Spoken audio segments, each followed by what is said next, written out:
Hi there, and welcome to Dork Wars, the podcast, your galactic hub for all things Star Wars. My name is Blake, and I want to thank everybody for joining us for this very special May the 4th episode.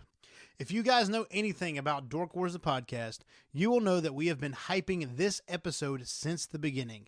So today, we are going to be focusing on the theory of Darth Jar Jar.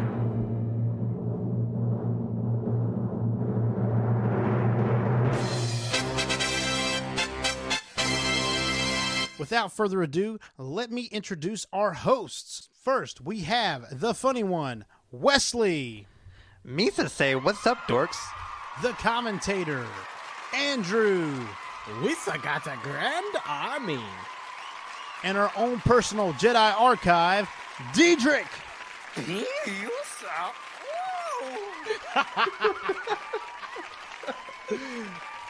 It being May 4th and all, we have a lot of Star Wars news for everybody. So, we're going to take it to our next segment. Now hear this. Now hear this. Now hear this. Now you hear this, whoever you are. As we have previously said, it is May the 4th. And with May the 4th, there is a ton of news. So, coming out today, LEGO has some May the 4th deals. And I wish I could share with you exactly what the deals were, but I could not find any specifics. So go check out Legos. If you like Legos, check out the May the 4th deals. Nothing about our beloved Skywalker Saga game from LEGO. We are recording this the night before May the 4th, so this is yet to be seen. So maybe sometime today. If not, don't sue us. Some other May the 4th merchandise that is on sale. You will be happy to know that GameStop has a Tauntaun sleeping bag for $50, usually $100. No way. Yeah. So, how warm is it in that sleeping bag, though? Well, I'm thinking it would be lukewarm. Oh. I did not see that coming. Yeah. So, Tauntaun sleeping bag, that'd be pretty dope. In other news, Disney Plus is releasing Simpsons Star Wars The Force Awakens from its nap. Is that not a cool sounding title? Yeah, I saw that today. I saw an ad for that. That looks interesting. I'll watch that. So maybe we aren't getting Star Wars detours like we thought we were, but we are definitely getting a Star Wars spoof, it seems. So I'm going to read the synopsis here for the Simpsons Star Wars spoof. It says that in a daycare far, far away, but still in Springfield, Maggie is on an epic quest for her stolen pacifier. Her adventure brings her face to face with young Padawans, Sith Lords, familiar droids, rebel scum, and an ultimate battle against the dark side. In this original short, celebrating the Star Wars galaxy. So, if you're a Simpsons fan and you're a Star Wars fan, which I hope you are if you're listening to Dork Wars podcast, this is something that you're going to want to watch. So in other Disney Star Wars news, Disney Plus is releasing a virtual experience called Star Wars Biomes. This is a virtual vacation to some of your favorite Star Wars spots. Iconic places like Hoth, Tatooine, and Sorgon, as this charming series whisks you off for a flyover tour of some of the galaxy's best spots. So, what do we think about this? Are we excited to fly over Tatooine and Hoth? So what were the locations you said? You said like Hoth, Tatooine, and what was that last one? That's probably where all those little alien people were dancing and having their little rituals where they found a Sith dagger. Where's Sorgon? It'd be funny if that was where like Palpatine was hiding out for all those years. No, that was Exegol. Yes, okay. That one I can remember. Yeah, I have no idea where Sargon is. You would think if you're going to name drop a planet in your synopsis, can you name drop a planet that people like know? Like you said, like Coruscant. Dantooine is kind of not obscure, but I think it would still work. Better than Sargon. You're going to see a lot of sand dunes and maybe Obi-Wan's hut and maybe some burnt bodies on Tatooine, and that's it. Like, how much more interesting is it going to get? The Sarlacc pit would be pretty cool. So I don't know what all these virtual tours are going to entail. I really doubt it's just going to be a bland flyover of each planet.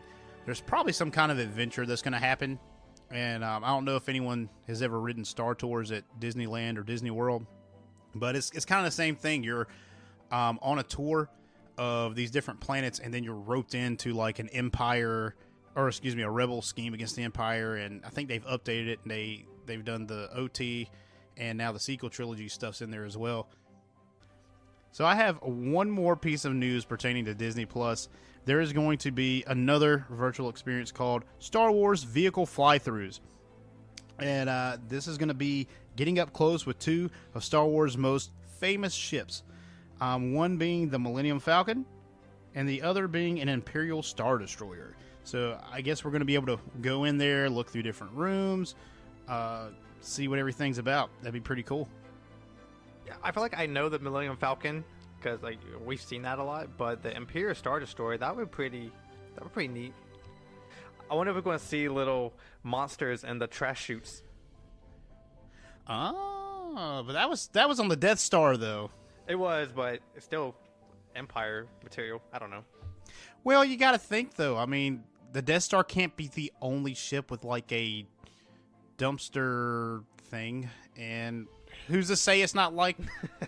Look, this actually brings up something pretty cool. Is there like a waste industries of the galaxy far, far away where they provide you with the tank for your trash and the monster to eat it? Yeah, we have a lot of questions about the trash management in this galaxy. Yeah, and I don't know why we don't delve deeper into like some of the Star Wars lore as much as we do the kind of practical things like waste management of Star Wars. I feel like the Millennium Falcon tour is going to be like maybe 20 minutes long, but those Imperial Star Destroyers are huge. Like, we're going to be sitting there for 2 hours just going through rooms and all this different stuff. It's going to be pretty cool. That being said, May the 4th, it is also the release day of The Bad Batch. So if you are excited about The Bad Batch, go check that out.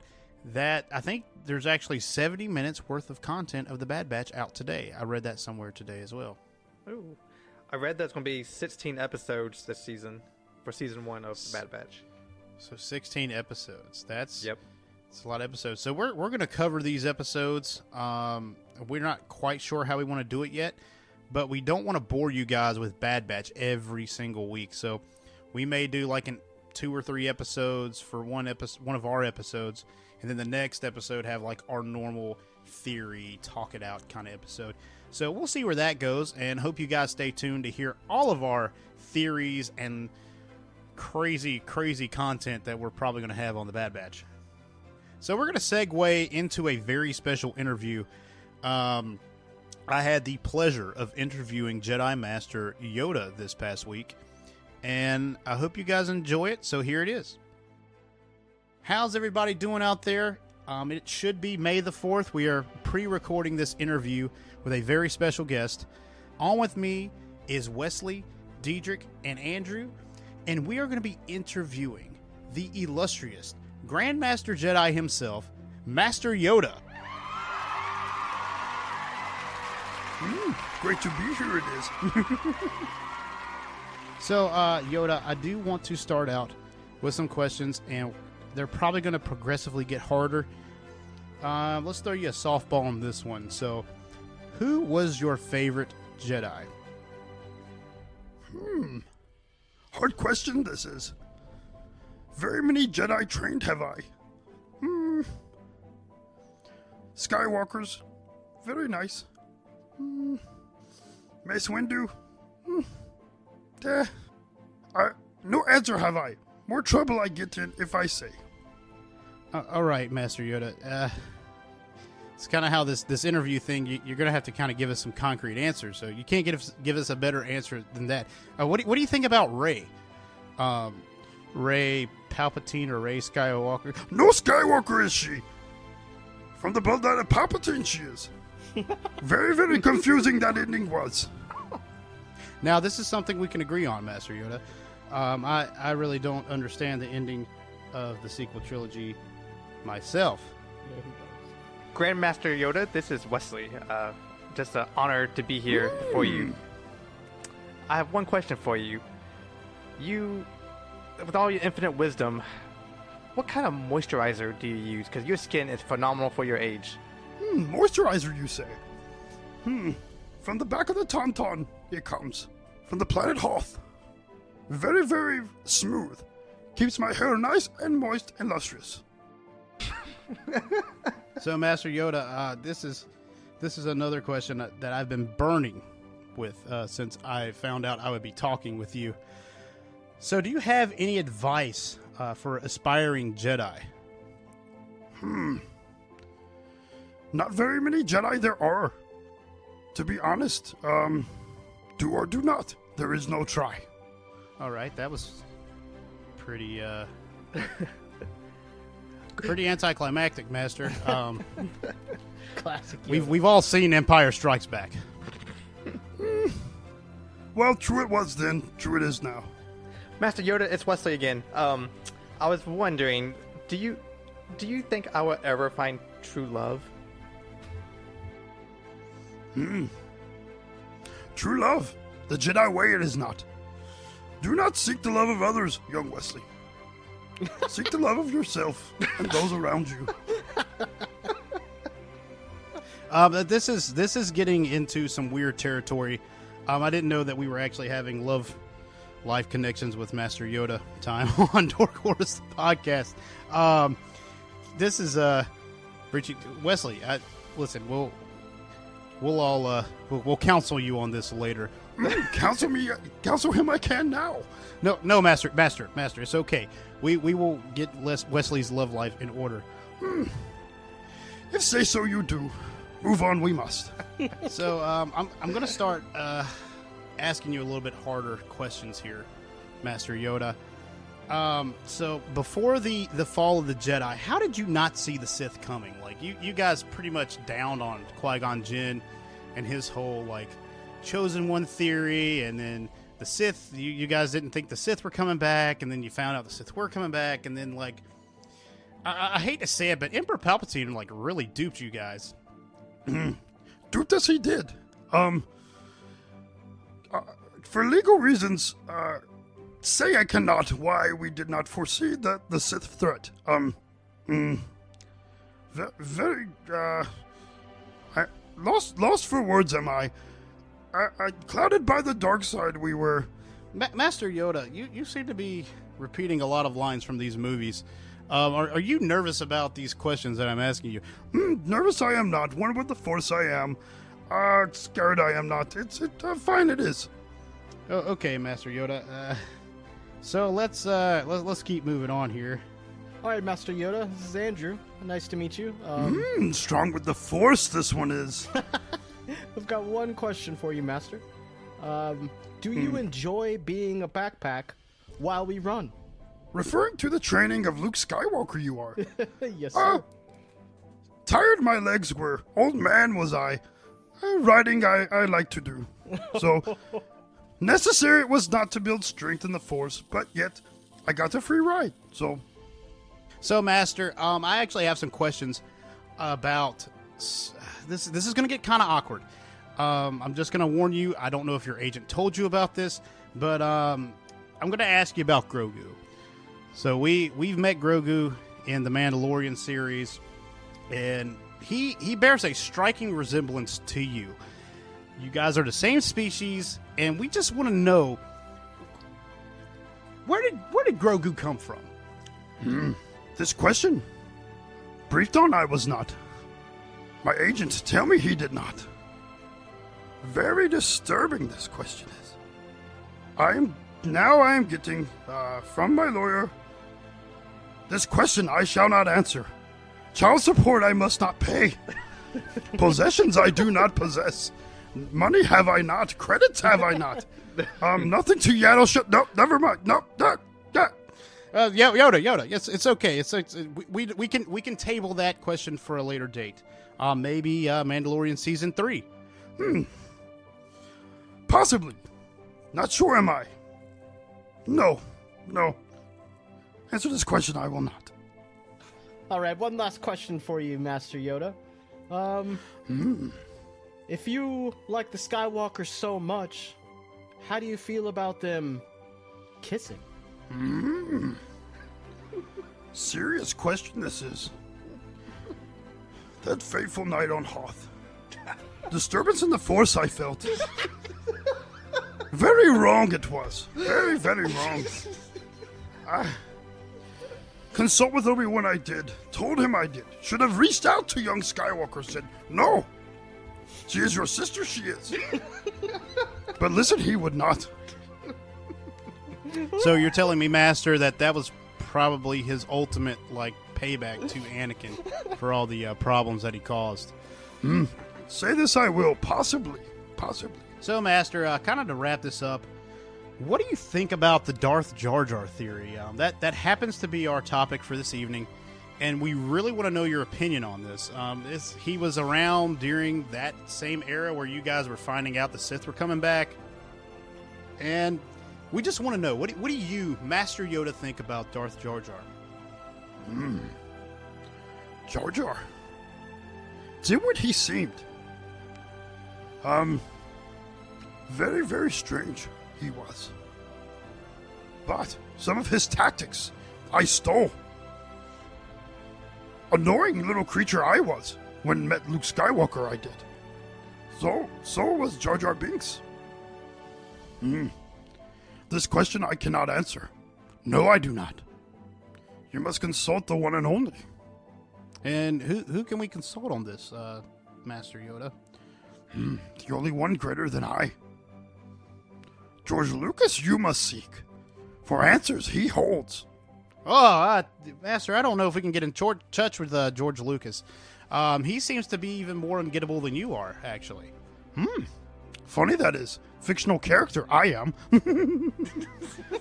Oh, well, Don't say that, and, Yoda. Yoda, we believe in you. Fine that is. But nonetheless, fictional character I am. So, Master Yoda, I do want to ask you, before you leave our interview, we would actually like to offer you a permanent spot on our podcast. We are actually looking for someone to take over our Word of the Week segment, and we thought it would be really, really cool if we could have a real life, well, I guess you're not alive anymore. That's kind of, I'm sorry, that was very insensitive. Insensitive it was. Yes, I'm sorry. I'm very sorry. But we thought it'd be really cool to have a real Jedi Master do our Word of the Week, and with your speech patterns. I mean, it's so cool. Speech patterns I have? Of this you speak what? What are you talking about? Master Yoda, you have to know, you talk kind of funny. Funny do I talk? Or funny talk you? That's actually a good question. I've never asked myself that. Questions. Answers. These are things we must seek. Well, Master, what do you say? Will you be on Dork Wars, the podcast, full time? Retirement plan it has? Well, Master, I guess it really doesn't matter that much. You're already dead. Consider this I have. Yes, job I will take. Word of the week shall I do. Great, Master. I really appreciate that. Yes, strong with the Force, Dork Wars the podcast is. Happy I am to join you on your efforts.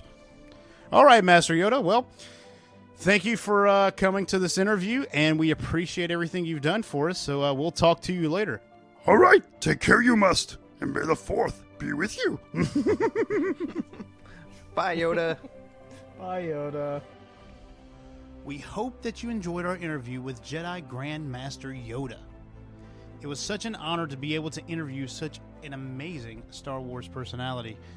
Just another surprise that we have here for you on May the 4th on Dork Wars, the podcast. So with that, let's move into our main topic for the evening. And I know that no one out there will be able to guess what we're going to talk about because we definitely haven't been dropping hints for months now. Tonight, we're going to be talking about Darth Jar Jar. No. Misa bombad. So Darth Jar Jar is a theory that's been buzzing around for probably about 5 or 6 years. And maybe a little bit longer. I don't know. That's when I first heard about it. And I'm telling you, I heard the theory. I've read the theory. I've looked into it. I've seen other people talk about it. And I am almost totally convinced that Darth Jar Jar was a real thing at one time. Whether he stayed the course and that was his plot through the whole prequels, I don't know. But he was intended to be a Sith Lord. I can agree with that. That's what I think. I mean, I don't think that, and I don't want this to become one of those podcasts where people are like, "Oh my God, he's just spouting off like bad information to people." No, this is an opinion. No, it's not bad information. Yeah, and we're gonna lay out the facts, of course, behind this theory, but it is just a theory, and I want to make that clear before we get into anything that this is a theory. This has not been stated by George Lucas specifically in any way. This has not been stated by Disney in any way specifically. However, we're going to take the context clues around Jar Jar Binks and form them into this theory and see what you guys, the viewers, think about this. I think that this was Jar Jar's plan. He was supposed to be a Sith Lord. I also agree with that. I think from the very beginning that George Lucas... Okay, let me backpedal. I don't think from the very beginning that George Lucas meant for Jar Jar Binks to be a Sith Lord. I think from the very beginning of the planning of the prequels that Jar Jar Binks was meant to be a Sith Lord. It's very obvious. I think... I'll get into it later on, but to me it's very obvious. So I guess we're kind of in the opening statements of our argument here. Diedrich, I know how you feel about this. And I don't know if everyone else... No, I'm 100% on board.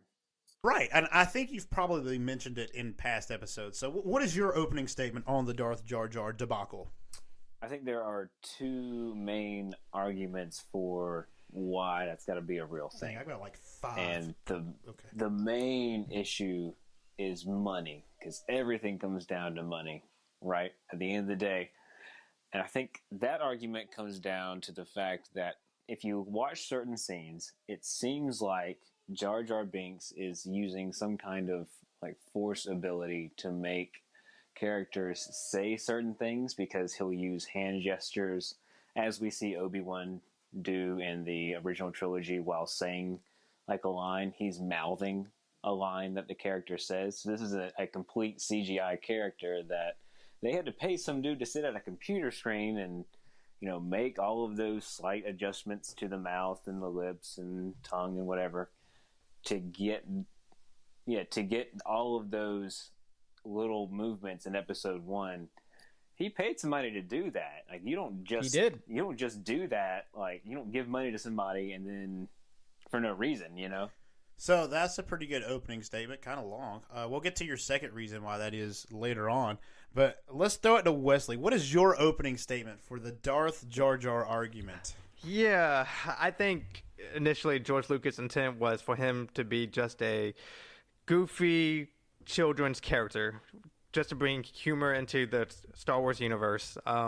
And, you know, a lot of our parents were adults, and the humor was just missed. It wasn't a good character in the Star Wars universe. So I think fans have created this theory to sort of make it purposeful, to, you know, give it a little more depth. And you know what? I accept that, because I didn't like Star Wars. I mean, sorry, I love Star Wars. Cut that out.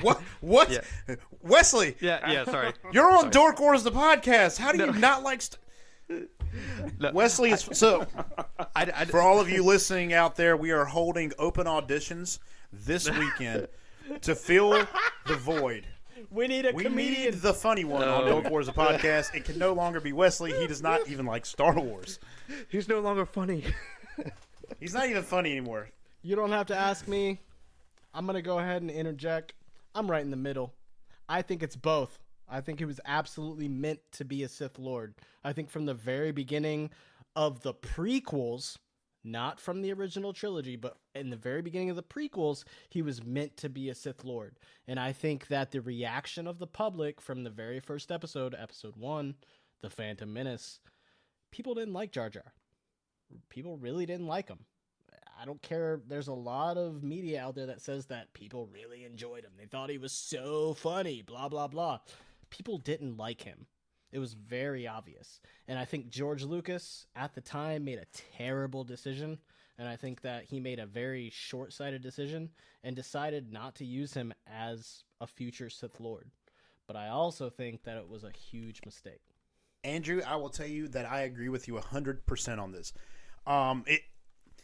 You look at Jar Jar's character, and we're going to get into this pretty soon, and you can tell that there are certain mischievous things that have more meaning than the surface. Like, you see him sticking his tongue out at Qui-Gon Jinn behind his back in front of Anakin Skywalker, and you think, and Obi-Wan. And you think, well, no, not at first. He does that at on Tatooine. Obi-Wan's at the ship still.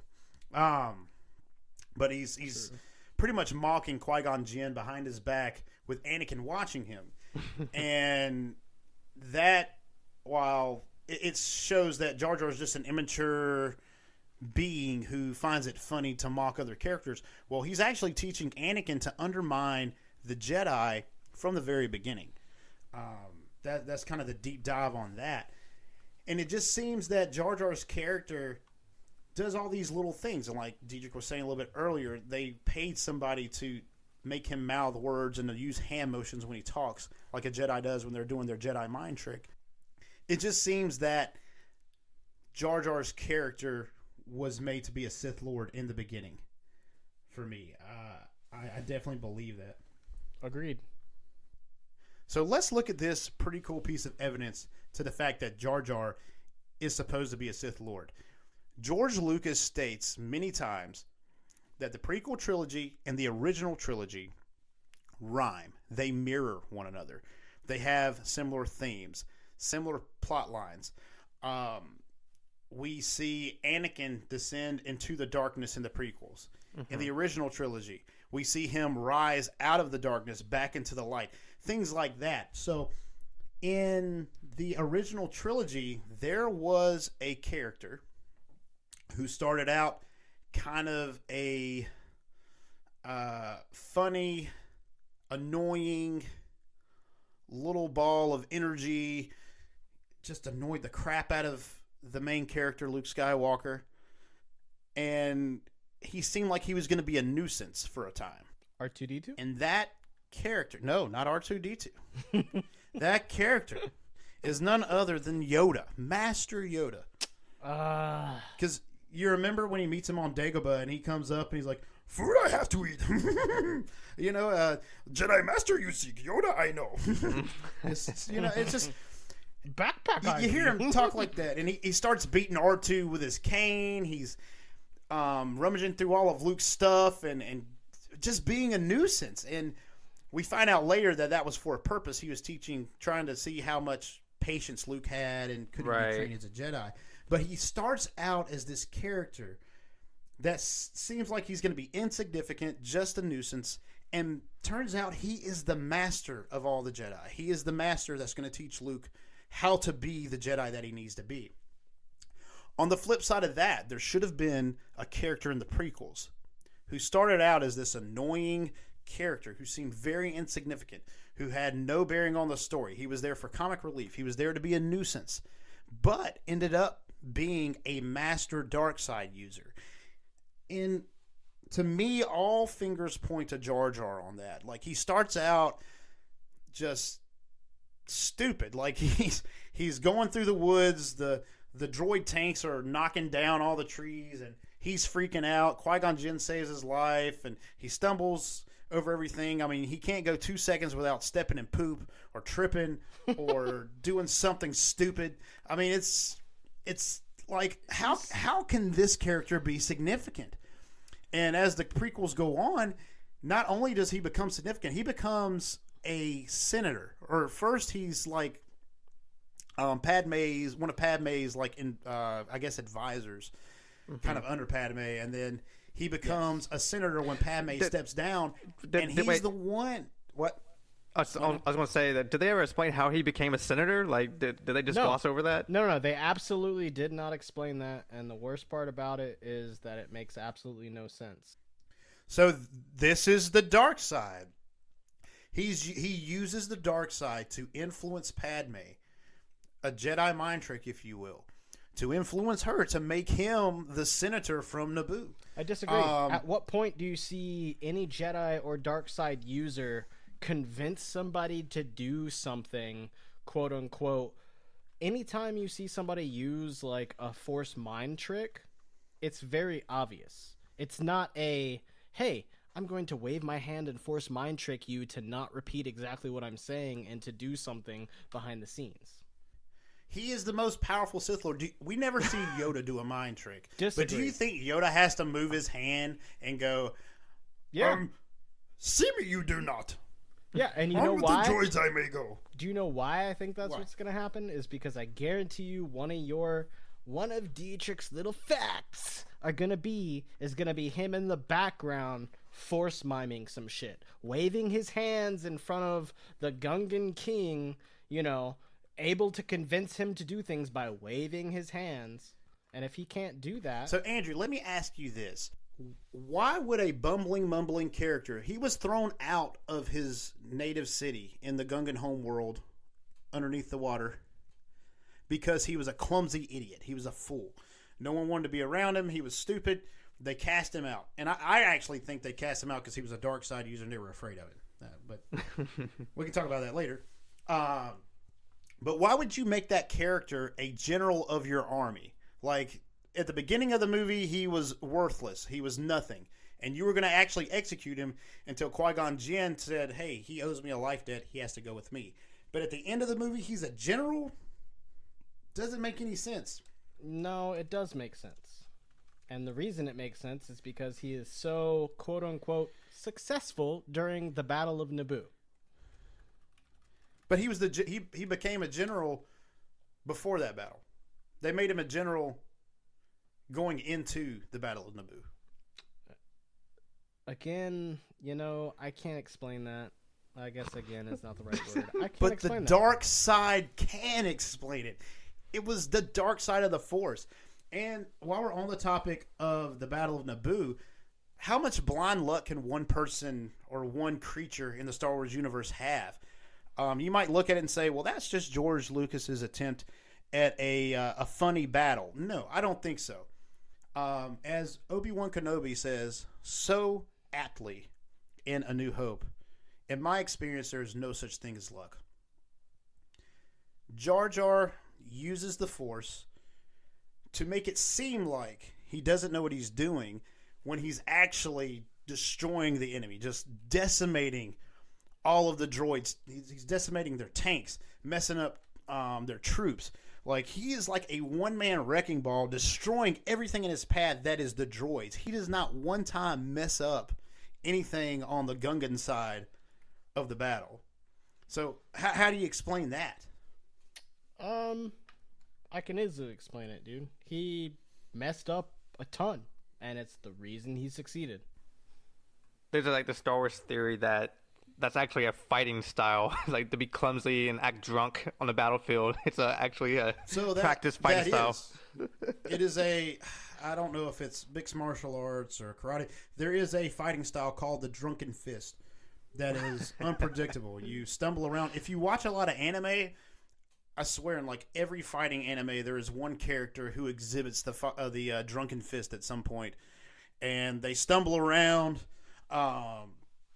Like they don't know what they're doing, and then they strike you in a way that is unpredictable. You can never predict how they're going to hit, what they're going to do, and it seems like Jar Jar manifests this kind of style when fighting in the Battle of Naboo.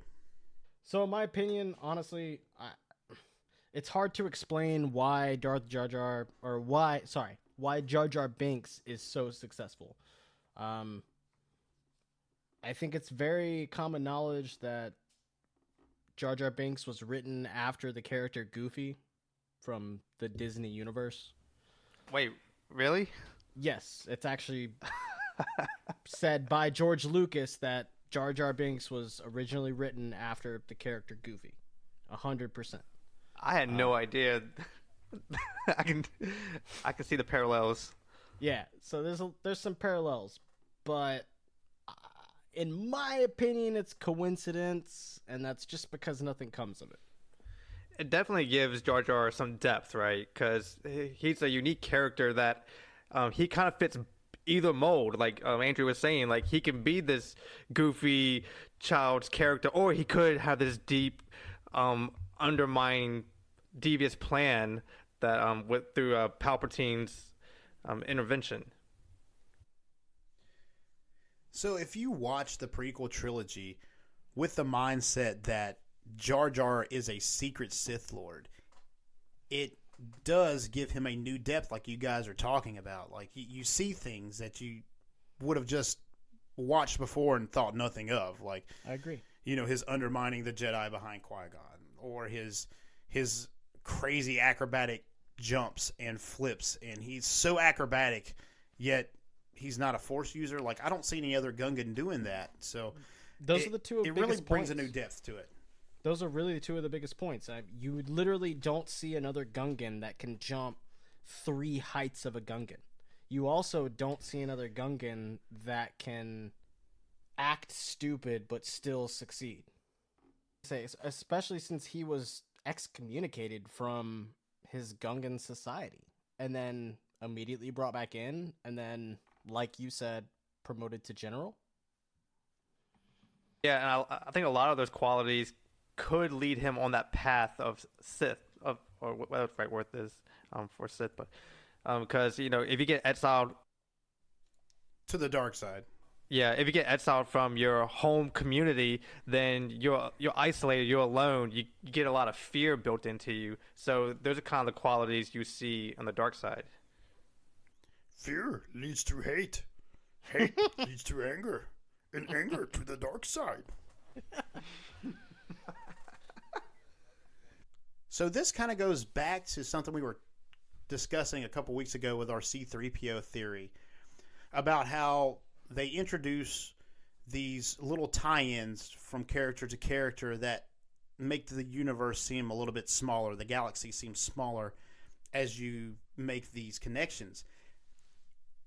And it can be one of two things. Maybe it's a coincidence that the galaxy is just that small, or it could be that it was designed that way to make the relationship between Palpatine and Jar Jar Binks that more apparent.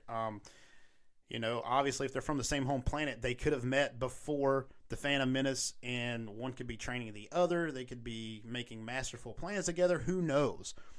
So it's just one of those things. Is it a smaller galaxy because of the connection, or is it just by grand design? Of course, but Jar Jar Binks was not a character that was even...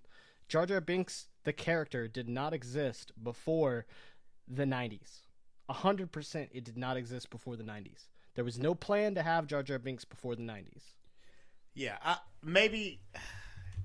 gonna push back just a touch, not too much, but maybe a grander darkness was conceived before the 90s. Maybe in George Lucas's mind there was an overall darkness that was bigger than Palpatine. I don't know. But I don't think that darkness was necessarily Jar Jar before 1994 or 5. I don't even think Jar Jar Binks was supposed to be greater than Palpatine. I honestly don't believe that. I believe that Palpatine was the number one threat. And I believe that Jar Jar Binks was meant to be one of those threats behind the scenes. Kind of similar to Darth Maul. And I believe that Darth Jar Jar, if it were to exist, would have been very similar to Darth Maul in the fact that he would have just existed behind the scenes. And I don't believe that all... I mean, to say that Darth Jar Jar would have been like the number one threat would also kind of imply that all Sith were meant to be, or were trying to be, like the number one threat. It's very obvious that Darth Jar Jar, if it were to exist, was supposed to be behind the scenes. And Andrew, you brought up Darth Maul there. So that makes me that reminded me. So what about the rule of two? How would that work out? For, you know, if Jar Jar was a Sith undercover, and then you got Darth Maul there, and then of course you got Palpatine, you know, working on Anakin. There's just a lot of Siths out there. I mean, yeah, I can agree with that, but the rule of two was kind of invented by Darth Bane, was it not? Yeah, it's not canon as of now. Now, back then, when these movies were written, exactly, that was canon. That was canon. No, that was probably mid 2000s. And the rule of two implies. But the even rule then- of two was canon because they say it at the end of episode 1. Exactly. Always And two the there rule are. of two is to imply that there are only two rulers. That is not to imply that there are only two Sith. That's another good question. And that's why that's a good point towards Jar Jar Binks being a Darth Jar Jar is I don't believe that the rule of two was meant to be that there are quote unquote only two Sith. Just that there are two main Sith to rule them all. Well, that's not what they say, though. They say at the end of the movie, always two there are, no more, no less. Which Yeah, and if did we that's- kill, the master or the apprentice? If that's true, then how does the Clone Wars happen? How does Episode 2 happen? If there's only two Sith, then how do Well, the clones Asajj turn on the Ventress, Jedi? Grievous, they're not technically Sith. The Inquisitors, they're not technically Sith. Andrew's on our side. He doesn't want to believe it. No. It's not that I'm on your side, fellas. It's that I think that there is a gray area. Dark side of the Force has clouded your judgment, it has. No, I really think that if Darth Jar Jar were to exist, and I think the reason that it didn't exist is because of the end of Episode 1. You make a very good point. Now that I'm thinking about it, the rule of two. I think that Darth Jar Jar didn't exist because there was already a Darth Maul until he died, and then there was a Darth Vader. I think that Darth Jar Jar would be the first gray Sith. Ooh, that's a new term. I've never heard that one. Oh, yeah, that's different. So that's Disney, if you're listening, that originated on Dork Wars the podcast, Gray Sith. No, it didn't. So, the only pushback I have on that is we all know that Palpatine is all up in his own plans. Whether he's the master of the apprentice to Darth Jar Jar, whether he's the main threat or not, he could have just been trying to off Jar Jar the whole time. Like, he could have been moving his chess pieces around, or maybe Darth Jar Jar had him believe that, not him believe, but have all of his subordinates. Maybe Darth Maul was just a cover. Maybe there really wasn't a rule of two. Maybe they planted that lie into the Jedi so they didn't even realize that Jar Jar was the main evil, or there was a main evil that was even above Palpatine. Are there any closing statements that anyone wants to bring up of why they believe, disbelieve, have changed their position, or any of that? So, closing statements. Let's go to you, Andrew. As far as I know, Jar Jar hasn't died. This is after Return of the Jedi. There's no confirmed death for him. So that is more proof that Jar Jar is in fact a Sith Lord. He has longevity of life. and he has no final end. I think in the book Aftermath, they do talk about that he has become pretty much like a jester, a comedian of sorts who travels around, and it's pretty much like a sad clown now. And So I'm going to bring up the fact that in new canon, there is a Sith Lord who found himself to be more of an artist. So he would design these grand displays of pain and suffering as his form of art. So maybe Jar Jar's form of the dark side is in fact not being funny, but trying to be funny. so it seems to be that George Lucas had a grand plan for Jar Jar Binks in the beginning of the prequel trilogy. Whether Jar Jar existed before then or not, who knows? But it seemed like he had a greater plot line that should have been realized through episodes 2 and 3. Padme, Anakin, Obi-Wan, who all survive episode 1, have these amazing character arcs. They all go on to be main characters, very important characters. But Jar Jar's just kind of left where he's sitting. Well, not exactly where he's sitting at the end of episode 1. We see he becomes a senator, and he kind of helps Palpatine become the emperor at the end of Revenge of the Sith. They pretty much kill democracy because of Jar Jar Binks. And that seems to be the through line that stayed in the Darth Jar Jar plot, if that in fact is a thing. It just seems that George Lucas had a greater plan for Jar Jar Binks in the prequel trilogy, whether he was going to be this almighty Sith Lord, or maybe he wasn't supposed to be anything more than he was. I don't think we will ever know the true answer. So that's why we're going to turn to you, the Dork Lords. What do you think? Let us know on Facebook, Twitter, Instagram, anywhere that you can find us. We would love to hear what you think about the Darth Jar Jar theory. You guys are the lifeblood of our podcast, and we thank every one of you for listening. So with that, let's turn it over to the Jedi Grand Master himself, Yoda, for the word of the week. There is more knowledge here than anywhere else in the galaxy. Word of the week is bombad. Thank you, Master Yoda, for the word of the week. And that brings us to the end of another episode of Dork Wars, the podcast. We'd like to thank everyone for joining us for this very special episode on May the 4th. So check us out on Facebook, Twitter, Instagram. We're everywhere. You can also listen to us on Spotify, Apple Music, iHeartRadio, Pandora, and anywhere else that you find your podcasts. We'd like to wish everyone a happy Star Wars Day. Thanks, and may the 4th be with you. Thank you for supporting Dork Wars, the podcast.